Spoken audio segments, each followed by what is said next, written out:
Yes. Then you now turn and look at the thing, it's now blue.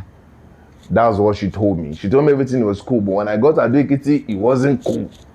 You know, she was squatting with her boyfriend, the boyfriend was squatting with a friend. Now you bring me to now join this squatting. In this one.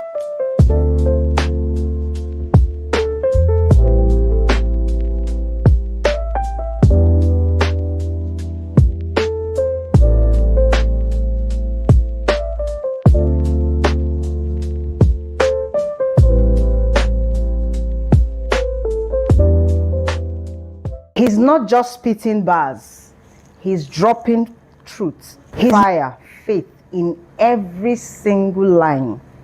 From Delta State to Abuja, from local talent shows to packed out stages, this gospel rapper has carved a lane of his own, where scripture meets rhythm and the message is always clear. What's that message? Jesus is at the center. Now, let me come to you. That's what's up. So, this is Temple Nation, right? We all know him as Temple Nation. And I don't know, I'm sure you listened to the rap he did. In fact, I was dancing behind the scene. I was dancing behind the scene because I love, especially the Jesus Christ forever. Okay. Jesus. I wish we could do this one now, but please, my people there will not allow me. Okay. So let me come back. Okay, no. So let's talk about you, right? Let's talk about you. Let's go back to your childhood. Like, what kind of environment did you grow up in?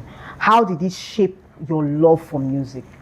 Just tell us. I'm very curious at this point. Okay, everybody knows your boy Temple Nation, aka Girls Oroku No Jesus No Swag. I'm in the building. Yes, sir. Shout out to Aunty Ejay, for having me. So it's been a long journey for me, and it wasn't rosy at all. You know, of course, everybody used to say that the journey was not cool, but for me, I grew up without knowing who my father was. You know, so. And my mom did everything possible, you know, to make sure that I get the right part, I stay on the right part. But in spite of that, it was very challenging because I remember in my primary school days, I have to go to different primary schools if I'm in class. Okay, how do they call it now? Grade or something? Primary, yeah. Okay. No, year one. So then in primary one okay, or primary two, once my mom moves to another village or location, I go back to primary one. And if I'm in primary 3, if you go to another place, I go to primary 2. Wow. You know, so it was like that. And not having a father around for a male child, there's so much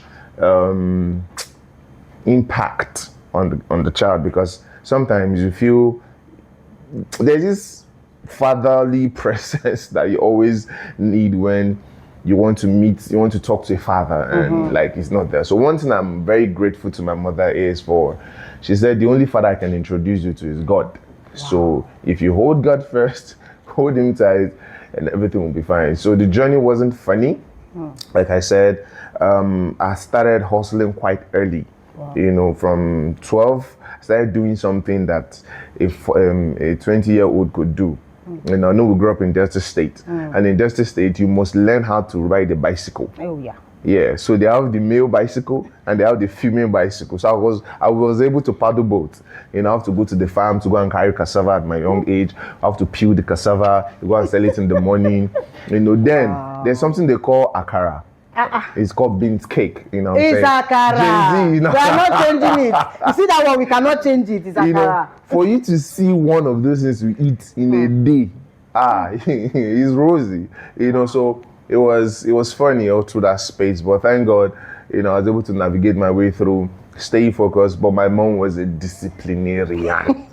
My mom would beat demons. Shout out, Mama. Shout out to you. Mama would beat demons, stubbornness out of you.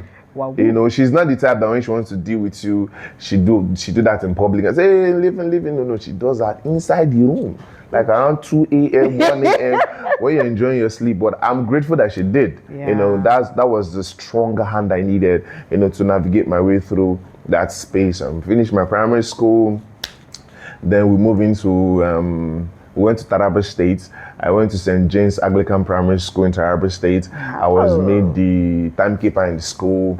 I was very committed in school activities at the assembly ground. Also Sunday school. I did debates. I was very good in debates. There's something we used to call Bible squeeze. Then you do Bible quiz. They dash you cup, rubber cup. So all through this, I really loved it. It helped me, to remain in the gospel space, in the Christian space, And then, mommy don't tolerate me having friends, So the only friends I had were those we meet in Sunday school. After Sunday school, you're in the house. It's either you're working, you're doing something, you got to stay focused. So it wasn't funny, but I'm grateful I went through this process. So you talked about Delta. Okay, so I'm from Delta, like I said. Okay. And what part of Delta?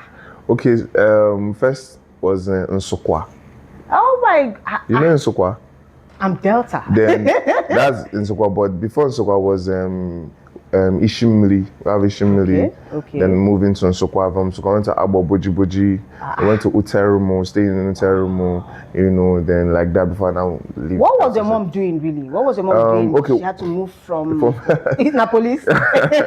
Well, my mom later got married to another because I am the last child to my dad that they both produced before they separated. Okay, my dad had 3 wives. My mom is a third. So my mom became Christian firebrand. Then Spirit Coco. They have to separate according to whatever they discussed with the pastor. And my dad was also comfortable with it. And as soon as they separate, that's when this journey started. So my mom just gave birth to me. I wasn't maybe like few months, or I was still being breastfeed when she left my dad's place. And that was it. So that's how the journey started for me. So we started from Ekoko Agbo, Uterumu, Agbo, Nsukwa, Ishimili, Obisicheri. Hey! All those in fact, places. you went round the what there's a name for it. Anyoma. You went round and there's Uterumu. Uterumu, I know Uterumu. Wow, this is beautiful. It's a beautiful journey. I'm loving the fact that Delta is producing this kind. See, don't play with us. We don't joke. We don't joke. I'm loving the fact when you listen to his music, when you listen to his rap, you understand where I'm coming from. And then when you were talking about, going to the farm, doing cassava. I was somewhere on Saturday and I was telling them that you used to go to the river, of course, you fetch water, of course, and come back. Yeah. Some of us will now bath first. Of course. You bathe in that river first. After bathing, then you carry the other one. Because some of you now who are Gen Zs want to go and carry, we don't want to bathe outside, you want to carry it. By the time you drag the water home and you go through the stress, of course, your body go tell you, absolutely. So this is someone who has really seen it. This is someone who is not the Ejay butter kind of person. This is someone who has seen life, and I'm so grateful that people who have seen, you are one person who has seen life, and you are making something good. And shout out to mommy. I know that their own way of discipline at the time was very, I think it's good. It's good. It's good because you know why? That actually shaped the moral system of our country. Then everybody know if it's for morality, you live on for Nigeria. Because then we used to go to the river. You see girls bathing this side, but our mindset was pure. Yeah. We went to the river, we played together. Yeah.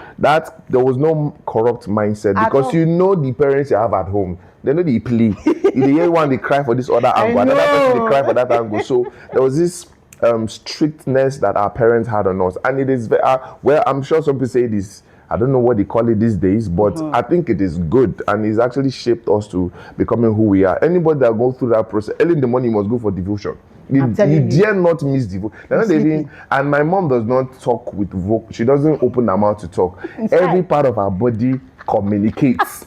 And if you miss one code, just be rest assured that Your own is done. Gen Z, listen, not even Gen Z, Gen Z. Out Gen Z, from- some of them experience some of these. Yeah. It's Generation Alpha. Exactly. And it's my mental health. Please, let me not go there. My mom would just use her eye like this. I understand what she's saying. You know, she raises her leg. I understand what she's saying. She raises her shoulder. I understand what she's saying. Everything she says, sometimes her body language. I understand everything, and it helps us. Sometimes the next person don't understand what she's communicating to me, but I know when we go to visit, you dare not drink water. Water is not even eat. You know, so I love it. It helped us, you know. So I think our parents these days to also trying to learn from our grandmothers, you know, although they might say their method was very strict, but man, it was very strict, and they did the best they could do at the time. Yeah. We can also be very disciplined or impute discipline in our children without having to. I love the part of body language. I love the fact that even my children of this age. Now, of course, you know, in fact, my daughter will tell me, so when you did like this, there's a way you did. I knew. I said, okay, good. I'm sending. She's learning. Yes, she's learning the fact that there's body. Mommy, I didn't. The way you were looking, are you okay? The way you looked, do you understand? The way you called my name. Yeah. You know, I felt like I've done something wrong. That kind of thing. So we are working on it. Even though we want to find a balance, I would like us to find a balance, because so many of us. I have seen so many people that didn't survive that strictness. I've seen so many people that went to because as much as she was doing that, I want to believe that she was saying positive words. Absolutely. She was praying for you. Absolutely. Some of these parents are not praying for their children. They are shouting. During a session last week with parents, I was telling them that somebody will shout. That thing still crawls my skin.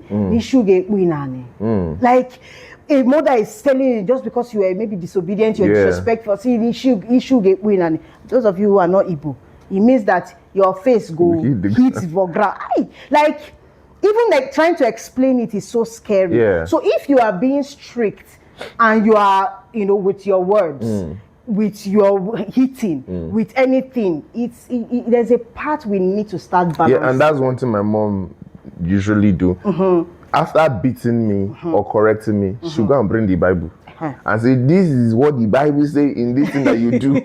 Yes. So she uses the Bible to correct me, and that's one thing I am grateful to God for, because I know in the part of the world we're coming from, Delta State, if they curse you for you go. So you're very true. Disciplining the child, correcting the child. We also need to come through the biblical standard, you know, train up the child in the way it should go, you know, but not render curse, because the word, the words and everything has ears. Yes. So everything you say might not hit the child now, maybe in the later future. Yeah. So some people say after beating, you can't say coconut head and stuff like that. Understand? You know, so correct the child, but don't say negative things. If we want to enter this conversation, you see this particular one, we won't finish. We won't finish, because really, I saw so many things growing up, and I'm so excited. I'm talking to a Delta and I will understand where I'm coming from. The struggles. They're going to get Gary. They're going to get cassava. I did that myself. Forget all this freshness you're seeing. I don't go. We go farm. We go to the farm. We produce. So I know all the process it takes to make Gary. Absolutely. I know all the process it takes to make. I fry Gary very well. Oh, you see. Even if I decide to do it now, maybe on a small scale, just for the house, we can do it even with absolutely. Food. We don't have to use firewood or charcoal, you know, that kind of thing. So it's a good thing that we have allowed the upbringing that our parents put us through to help us. Absolutely. For those of them who couldn't really get it, or who were not opportune to have parents who were there for them, you know, beat with one hand and bring. I'm really rooting for you. I'm praying that God will help you come out of whatever challenges, because I see so many people, because of what I do, tell me that, okay, because of what I heard from my parents, the words they kept saying to me kept haunting my life, kept doing this, kept doing that, and, you know, it really disturbed them. So now, when did you realize that music, especially this gospel rap, I don't even know why I'm smiling, like, I love this gospel rap. Absolutely. I'm loving the fact that my own child is going into it. Like, I feel so good about when I noticed that he was, you know, each time he's playing. That's how I knew you, though. Oh, wow. Yeah. You know, say, there's tempo, we play it, I'll listen to the rap, I'm not even understanding. Like, how is this rap so clean? He rapping in Igbo, rapping in, it's so, please check him out. Check him out on his social, we'll put all his links, all his social media handles. Check him out, follow him, like his music and everything on Spotify. I love the fact that gospel rap is something you do with ease. But when did you realize that this was part of your purpose? Wow. Not just a passion. Okay, I think music for me has been my number one journey, has been passion for me, because I remember the very first time I ever sang, I was put in a chair, so that they can see me. I was very small then, now I like hitting, in the evening I'll be at the backyard, with rubber, I'll be hitting it. So I love music from day one. So until I started out my secondary school, that's when I started doing, writing gradually, flipping, but I was not exposed to rap early.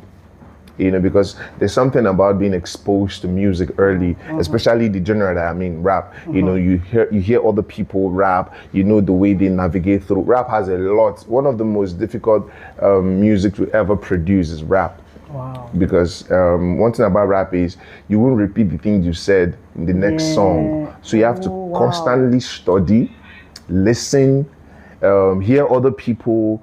And there's something they call time signature in rap. If you can't meet your time signature in rap, they won't consider you as a lyricist. So there's a time signature, there's a metaphor, there's wordplay, a lot goes into it. So I wasn't exposed to this early. So when I started doing literature in school, I started knowing what they call wordplay, similes, all those things. So I started gradually, then up until I did my first ever single, which started B. Then that's how the journey started for me. I was able to meet with MI, one of the greatest rappers from this part of the world, MI Abaga, then we had a collaboration together. Really? So that taught me a lot. He's such a humble dude. Because one thing about most rappers is once a rapper is good, pride and ego is always the number one thing, because they are very good. And truthfully, any rapper that is good, it wasn't easy, but he's such a humble guy.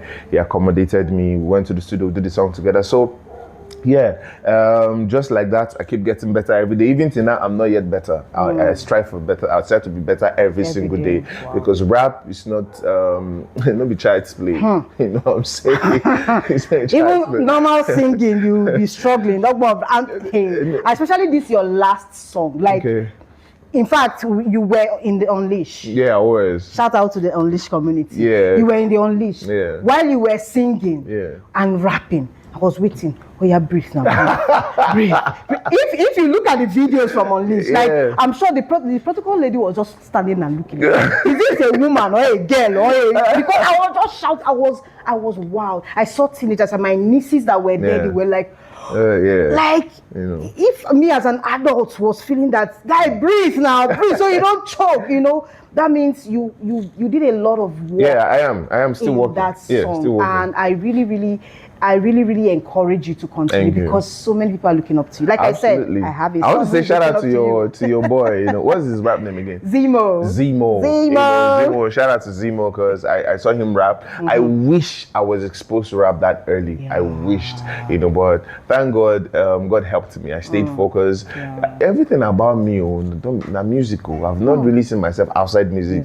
It's been music, school, music, stayed with pastors, stayed with one or two church music. It's just this journey so far, and it has brought me before kings, brought me before men and women that matter in the society. I remember the first time I was able to hug my mentor, my life coach, my father, Reverend Dr. Chris Yakilome, DSC, it was rap. That brought me to that space, and I'm grateful to God I stayed focused. It wasn't easy. I almost threw it away, but thank God. Yeah. I'm glad. So now, was there someone or were there people who saw this gift in you even before you saw it? Who mentored you? Like you said, I know you said that you were not exposed early, but even eventually, was there somebody or is there somebody you can look and say, okay, this person saw something in me, even in my rough nature and all, to mentor you? Yeah, I think that's what would I say? Well, one or two, but the major person is Mr. Ugo. You know, Mr. Ugo. Shout out to Mr. Ugo. Mr. Ugo was the first person that gave me 20,000 naira. You know, because I remember the first time I came into, of course I was in Abuja, then I left Abuja to go and finish my SSE. Then when I came back to Abuja trying to do music, my church then, they said, Papa does not like rap. So, and that was what I loved at the time. So for 2 years, I was just a choir boy, very committed. Play the drum, play keyboard, pack the instruments, set it, come for rehearsal. But I still stay focused, knowing that one day I will rap. Yeah, so I was focused, you know. So after a while, one day, the same day Sha came, I was given opportunity. And when I was done rapping, I did all my song. I'm from Zion. Papa came up on stage. I was making reference to some of my lines. I was shocked. The whole church was shouting, was excited. Wow. So this Mr. Ugo, God bless you, sir, you know, gave me 20,000. I said, go to the studio and do your song, and that's how the journey started. Wow. Till date. You know, he's just an amazing man. Yeah. You know, because he have never given me that 20K. And for no go studio, go produce that song. Now where I go submit the song for Cool FM, that's where I met some people that said they were doing charity concert in Transcorp Hilton. Wow. Would I love to come? I said, why not? I gave them my CD. Then it used to be CDs, yeah. Now it's files. I gave them my CD. They would listen to it. It's okay. Come to Transcorp Hilton, we're having a charity concert, and they didn't tell me the guest artist there was MI, going to be MI. So that's how MI came. I used to see MI on TV. He's me singing the very first time. I performed. When I came back, what he said actually blew my mind. He said, it was amazing. You did very well. I wore once. He said, I like your sneakers. I said, hey, who's I'm telling you. They hailed me like that. Taught me something, and I took that. That's why to date. Anybody can tell that Temple, I am very, very easygoing. Yes. He can approach me anytime, call on me anytime, any place, anywhere. I'm going to turn up, because I remember how I was then. If a superstar in his category, in his prime, still in his prime, MI then could say, you did very well. And it was genuine. And when he was about to go to stage, he said, join me up on stage. He also brought me up on stage to join him, you know, vibe with him. So that taught me a great day. I said, I'm going to be like this to every other person I'm going to meet in my journey to support them and encourage them. So that's it. So if that man don't give me that 20K, I don't know where I'm for day musically by now, but I'm grateful to God he did. So that's the person. And my mom also. My mom did not do music, but you know, as long as she can't see me, they do well. She's happy, you know. So shout out to mom, shout out to Mr. Ugo, wherever you are. You know, thank you so much for bringing out this young man. Thank you. What you just said now struck me, and I concur to that fact, because I remember that even my own son, the way when he came down from the stage in his first performance ever, the way you responded to him has, you know, he has like, he's like, now I can, and because I remember that each time I used to talk when we were rehearsing for the Unleash, for the stage, to go on stage and everything, each time we talk about you, he said he didn't want you to see him. He didn't want to just tell you music, I'm into music, that he wants you to see him. So I'm like, how did my son meet Temple to the point that he sees Temple as his mentor, that, okay, I don't want him to see me so raw. I want him to see that I have done something. So that if he wants to carry me on his wings, he knows that, okay, he's carrying somebody with value. So you probably have never said anything to him. You probably have never done anything, but the vibe, you know, the vibe you gave to him, it has made him to realize that I need to give this man value. I need to make him see value in me. There are so many people who we are not close to that you are throwing those vibes to. And I now understand when you said someone did it to you, so you are doing it for them. Even when you told him you're going to work with him with his song, if you see how excited I saw how that, you know, the ginger is there. So thank you so much for bringing out yourself for humbly, because some people will still experience this and will not still be humble. And will not still be humble. That is very true. And look at us. In our studio, he's here with us today. We didn't have to speak long grammar. We didn't have to go through so many processes to bring Temple to the studio. So shout out to you. Shout out to Mr. Ugo. I will not stop saying that, because I know what it means for someone to pick you up to say, start with this. I know what it means, especially if you are coming from a place of stress, struggle, you know, in different aspects of life. You talked about this father figure. I know it wasn't easy to know. It wasn't at all. As a young man, you need a father in your life. You know, a father figure. And I tell single moms, please try to get a father figure around your male children? Yeah, I think one thing that my mother did that helped me, my mother pushed me to pastors. So there was time she said, I go and stay in pastor's house for 1 week. Go and stay in pastor's house for 1 month. So I lived with different pastors. Awesome. And I was very, very good, and they definitely trained me well. So both iron hands from mommy, from pastor. So we can see. So it really helped me a great deal. You can see. Yeah. When I say male figure, when I say father figure, it's very important. Yeah. Pastor was then as a father. So you knew that you were accountable to a father. So thank you so much, all the pastors. We appreciate you that accommodated our superstar today. Thank you. So now, did you ever feel pressure, like, to fit in? You know, you are doing rap. Yeah. Okay, I know you said that someone said, Pastor, no, they like rap. Yeah, absolutely. So at that point, did you feel like, let me just drop this rap, let me do the normal music that everybody is doing? Yeah, I felt that, because there's one other guy that was singing in the church that daddy knows that one very well. But so sometimes daddy used to call him, I love to sing on Sunday. I used to see that guy as a god. Wow. You know, truthfully, I was thinking, how did he get to this point that a whole daddy can call you to come and sing on a Sunday? You know, so I moved close to him. I was close to him, and I was following him, learning from him, you know, inspired by him. He knows I love him. I admire him so much, you know, so he taught me one or two and encouraged me. So that helped me a good. So at that point when someone said, Papa no like rap, you know, it didn't discourage me, because anytime I see him sing, I say something to myself. I say, one day, someday, I'm still going to be on that same stage singing. And I don't know when, but I say it. Anytime I see him sing, and I loved him. So just like your son, like you say, he admires Temple Nation. That's how I was admiring that same guy.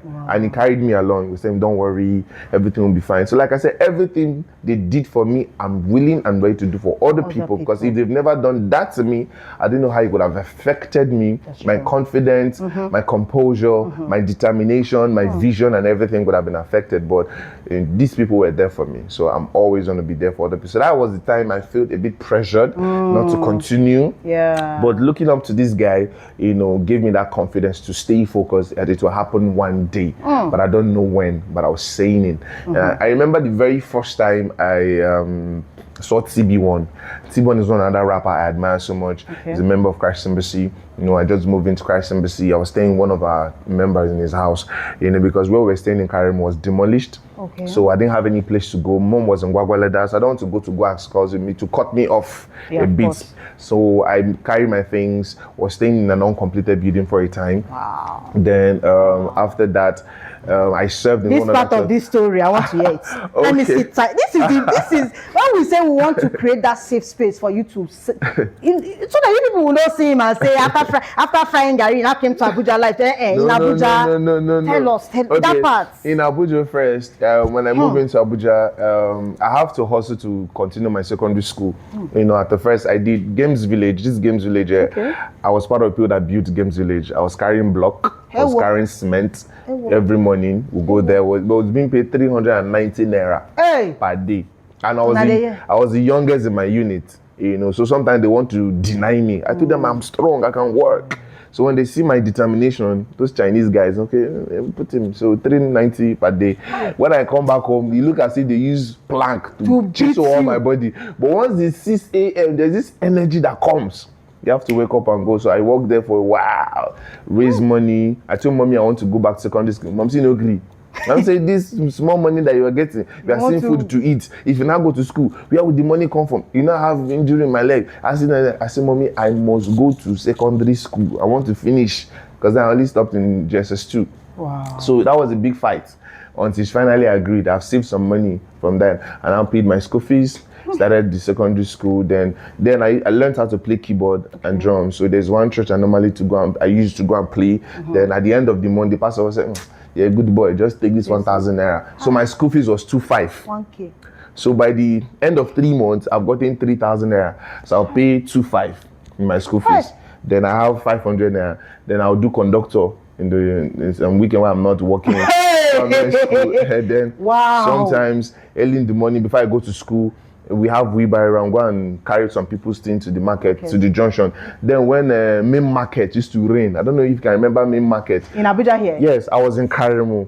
So those women used to cook and take it to main market or beggar junction. So early in the morning, I'll carry their things, drop at the junction, they just give me tips. Then if I come back, I dress up, I go to school. in the morning. So I have money to, one or two. Then from there, I did conductor job, then stayed in Karimo. And after a while, my sister and I pull up. I wanted to finish that. I started up the secondary school. I wanted to write I wanted to move into Gwarimpa Secondary School because I love Gwarimpa Secondary. When I see those students coming from school, their uniform, Tutu Wada and Gwarimpa was my best secondary school. Tutu Wada because there's one guy, his name is Usman. When he's going to school, I see his uniform all cleaned up, white, well ironed. So that made me admire Tutu Wada. But I also see Gwarimpa Secondary School, they speak English when they come back. So I wanted to go either to Tuwada or Gwarimpa, so I tried to do Tuwada, it didn't work. So Gwarimpa, I was going to get admission, write all the exam, I didn't get. So, and I left my secondary school telling them I'm going to Gwarimpa. So she not gonna let me go back to the school again. So in that process, then my sister now pull up, one of my mom's daughter, and said, where are you, what's up? I said, I want to write my SSC. It's okay, why don't you follow me to Ado Ekiti? To go and write your SSC, then when you're done, you come back to Abuja. Anything school, I was ready. So I followed that. When somebody say this is black, yes, then you now turn and look at the thing, it's now blue. That's what she told me. She told me everything was cool, but when I got to Adwekiti, it wasn't cool. She was squatting with her boyfriend, the boyfriend was squatting with a friend. Now you bring me to now join this squatting. In this squatting game. It wasn't funny. It wasn't funny. After a while, the guys had giving us attitude. Of course, I understand. I don't choke in house. Boyfriend squatting with a friend, with a girlfriend, with a brother. So we have to leave the house. We now got to a place when we were staying was a Babalawo compound, but to just have a space there, we just have to manage because no space. There's no restroom. Everything was in the bush. So but we have to manage until God raised money. Got a better place. I now joined Christ Embassy officially. I became very committed in church because my mom already trained me. So me, a church boy from day one. So I became committed. That caused problem to me and my sister. She drove me out of the house and said, I brought you here to write your SSC. Now you're church. Or I go and live in the church. She drove me. Then pastor said, you're welcome. I started staying with the pastor. Again, I told you this pastor thing. I started staying with him. I was everything to the pastor. I was not the only person in the house, but it was me that would clean the house, iron his clothes, polish his shoe, play the drum, play the keyboard, carry the generator home, put lights. Okay, my name is Elijah, okay? Call me Temple. Temple. You know what I'm saying? So it was me everywhere. And I never get a thank you. Like you never say Temple, thank you. Is if I default for 30 seconds or 1 minute, it will descend on me, so it was the one that got me to this one got me to the top. After service, I needed to rush and take the generator home because he cannot come back to the house and there's no lights. So on the process of me going and taking the gen home, I didn't see vehicle on time. So finally, he got to the house before me. I just said, my own don't finish today. Finally put on the light. As soon as the light came on, he now called me. He shouted on me, scolded me, blasted me. I just went to the room. I was crying. And Pastor Fola, God bless her soul, she has gone to be with the Lord now. She came into the room and said she was trying to tap. When a child has cried, there's no longer tears. You only just panting. So I said, don't worry. Everything that Pastor is doing for you is training. That's the word I held on to. Say, Pastor is training you. Don't worry. Time will come. You appreciate everything. It's not that Pastor does not love you. He loves you, but he's training you because I know I do everything in the house.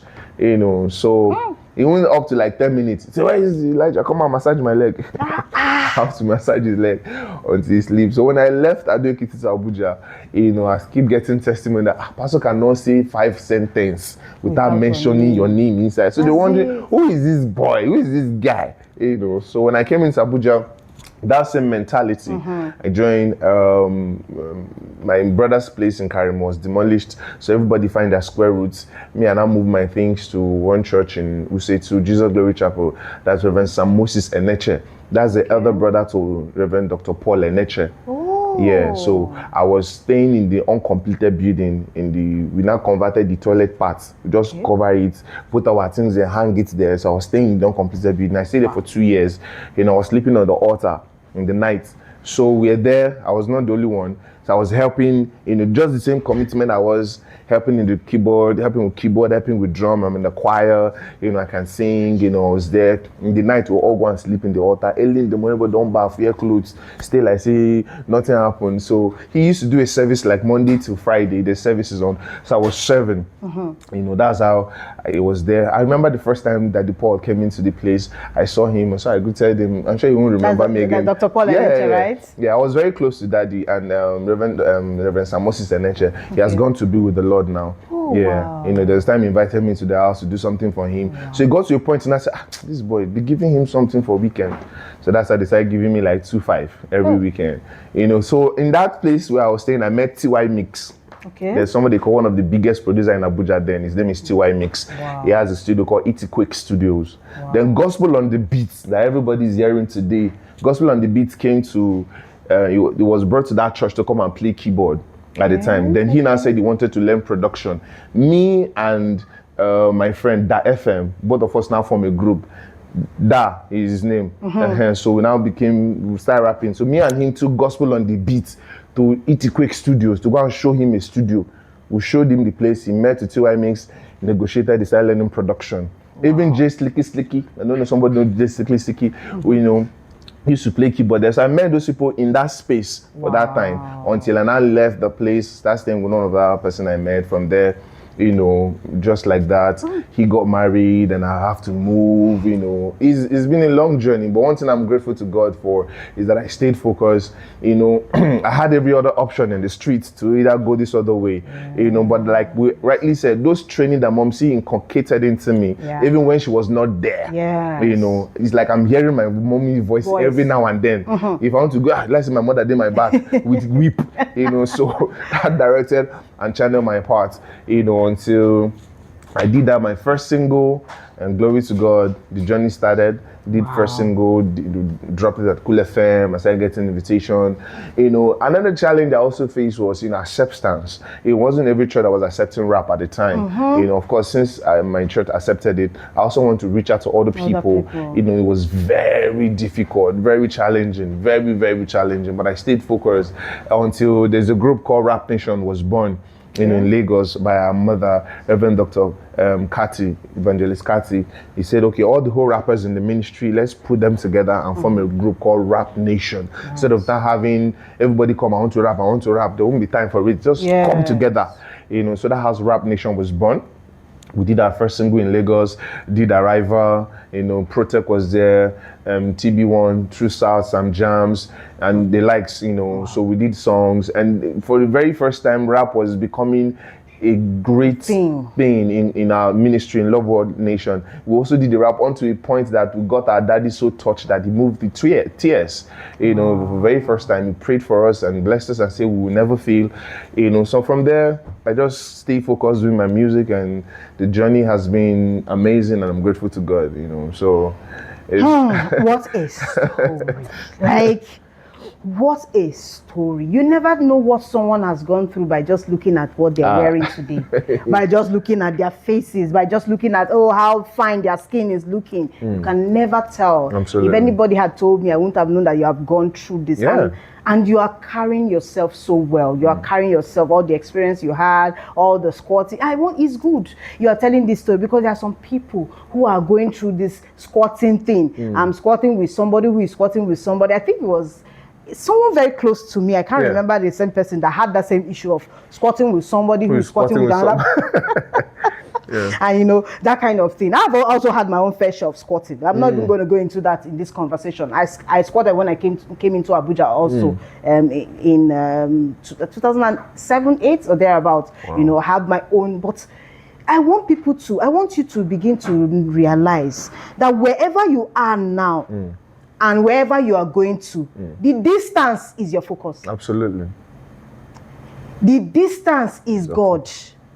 The distance is focus. Once you hold on to something and know that you have a dream and you want to meet up with that dream, if you focus on God, because I can see that the upbringing your mom gave to you guided you. Absolutely. So even when you had the opportunity to go into crime, because some people will have the same background and say, I beg, let me just as go an into excuse. this. As an excuse. But you held on to God. You are still holding on to God. And shout out to Love World Ministries. Love World Ministry or Love World Nation? Love World Nation.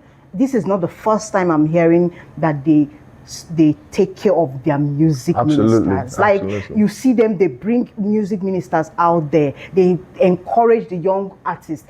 I want to shout out especially to Love World Nation for doing this, because we have Temple Nation here because you saw something in him and you encouraged that thing you saw in him, and today he's just in fact he has not even started, because I know that this one we're seeing is just in fact the sky is not your limit. The sky is your starting point by the grace of God. I know you have shared some early struggles where you felt like giving up, and I believe that you overcame them by the word of God in you, the words of your mom. I like the part where you said you kept hearing your mother's voice.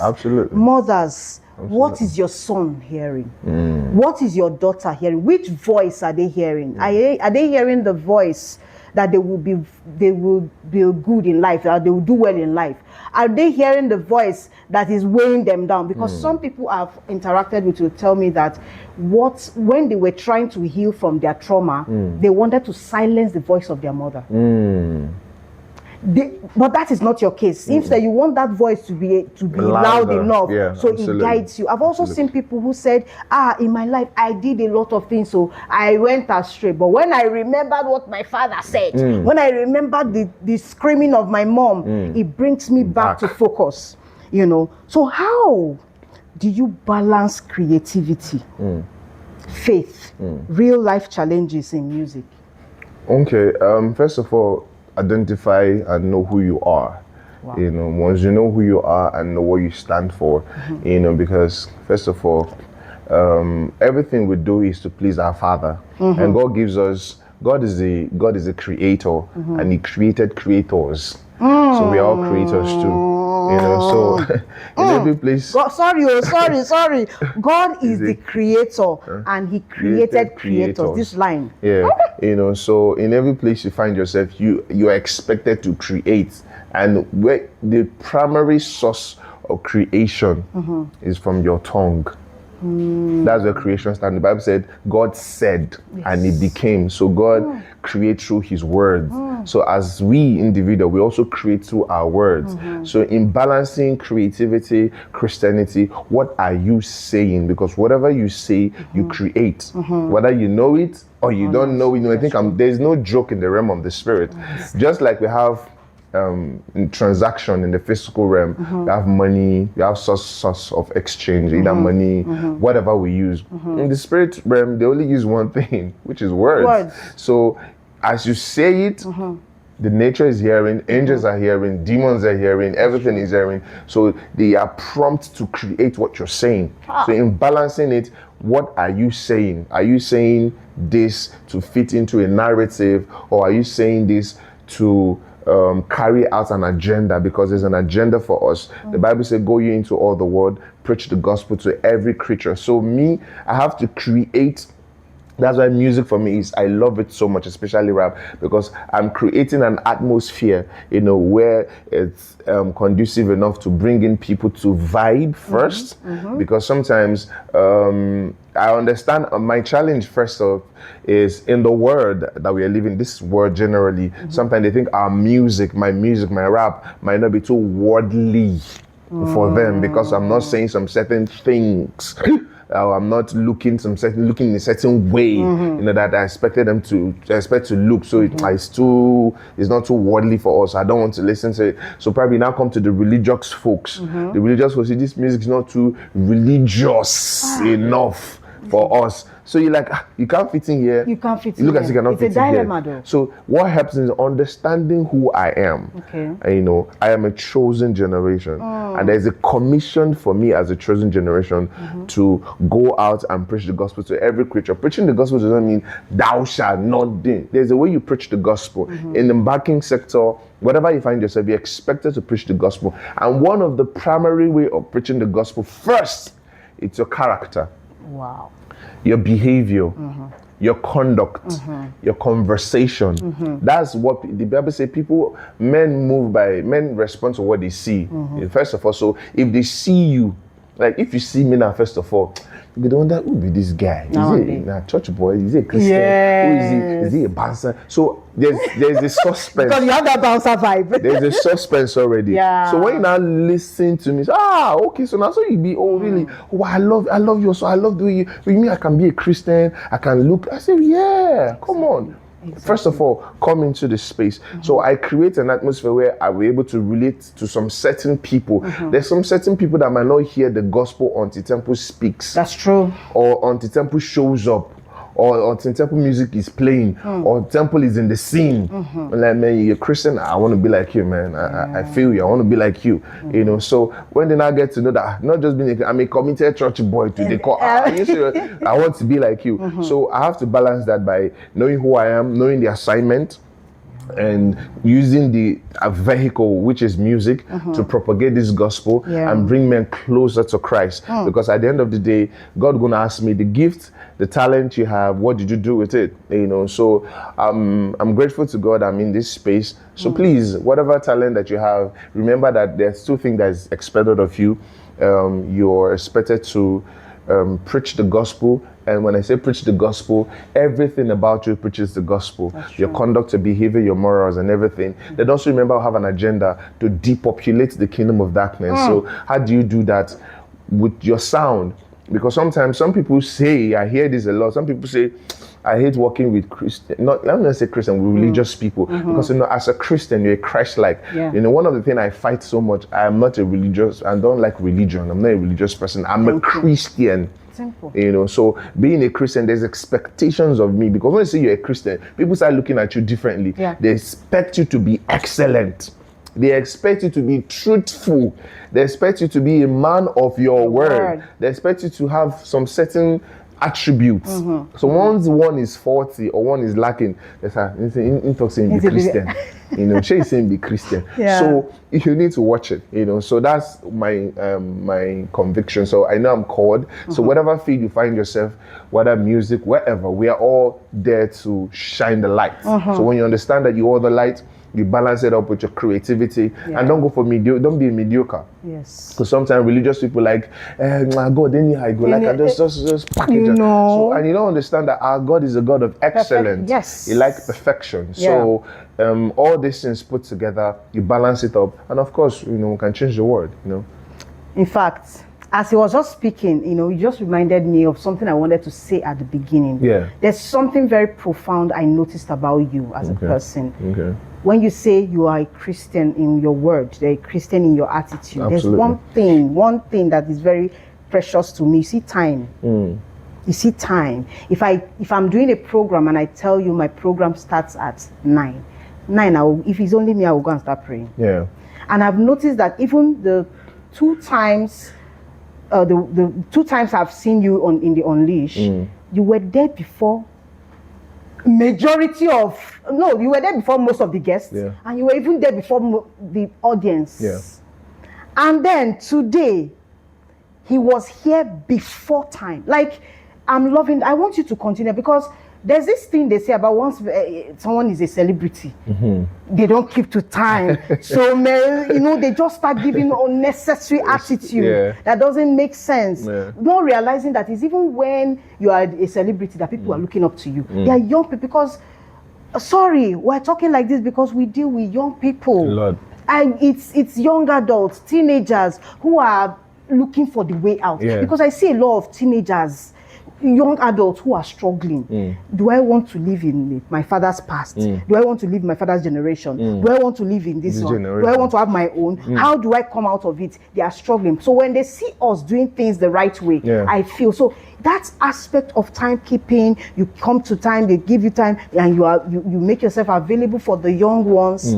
If you have an opportunity to stand in the presence of this young man, Temple Nation, please suck that opportunity very well. Yeah, because it's not easy for you to say someone this big, but so humble. It's a great opportunity, and I'm grateful to God that I have this opportunity to speak in your presence and talk. And I know that you're still just starting. Absolutely. You guys will go far. Amen. Because if I say me, I'm hyping like this because I know how my son Temple Nation. I'm writing. I don't think you will like this one.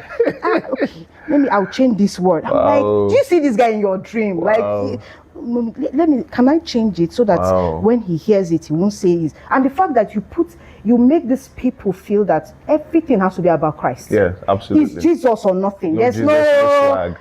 Do you understand? No Jesus, no swag. There's no. So thank you so much for that. Now, for young people who are watching, what will you say to them? You know, some of these people have big dreams. Yeah, absolutely. But they don't have support. Like, absolutely. I see people who have big dreams without support. What kept you when no one was clapping? Can you just share with them? Okay. Firstly, is to, like I said, firstly, once you have Christ in your life, that's the beginning of your success. Because if you don't have Christ in your life, it's going to be difficult. So you need to have Christ. And if you're not born again, of course, get born again, and which probably you can do that after the end of the show.